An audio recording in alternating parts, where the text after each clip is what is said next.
L'atelier qui est organisé depuis hier est un atelier de formation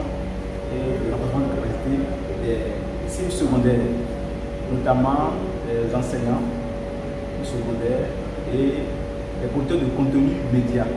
qui accompagnent le projet dans le volet de l'information.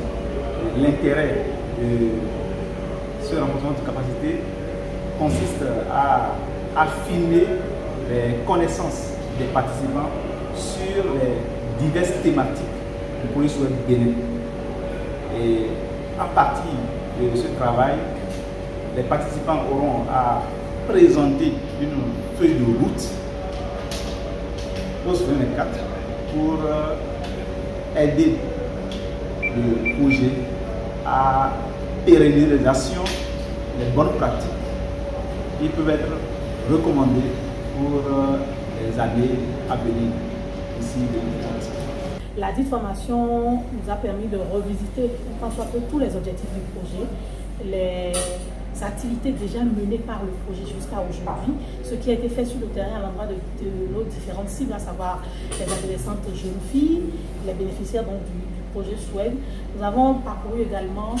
les différentes composantes de maintien des filles à l'école, les compétences de vie, l'autonomisation de la femme. Et puis le plus important aussi, c'est que les communicateurs nous ont amené à voir le lien entre le projet Souhaite et l'atteinte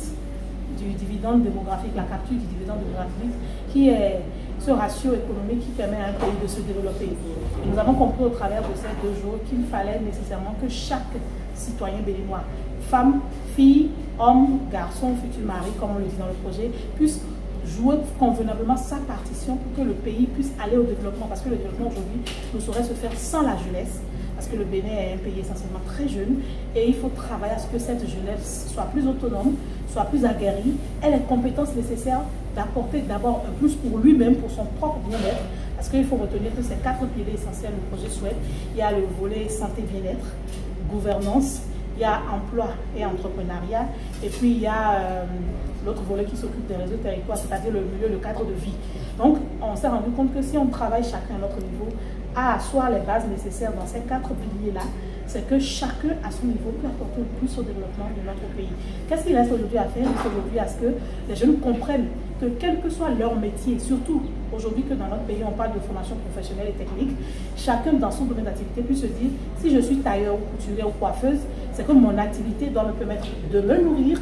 de nourrir des gens autour de moi, d'avoir des employés, de leur donner un métier et de leur donner cette compétence-là qui puisse leur permettre de mettre talent, d'être des patrons et de continuer la chaîne. Donc tous ensemble, je pense qu'on sera désormais dans un Bénin où tous les fils et filles du Bénin, pas seulement que les intellectuels participent au développement, mais même ceux qui ont des activités génératrices de revenus, de petits métiers également, peuvent apporter un plus à notre pays. Donc nous partons avec la bonne information que nous allons continuer de diffuser en tant que producteurs de contenu dans les médias, dans nos communautés, dans nos familles, pour que le Bénin enfin puisse se développer. Parce qu'on nous a dit aussi que la faille dans laquelle nous sommes aujourd'hui, si on fait beaucoup d'efforts, c'est que l'avenir est garanti, le développement est assuré.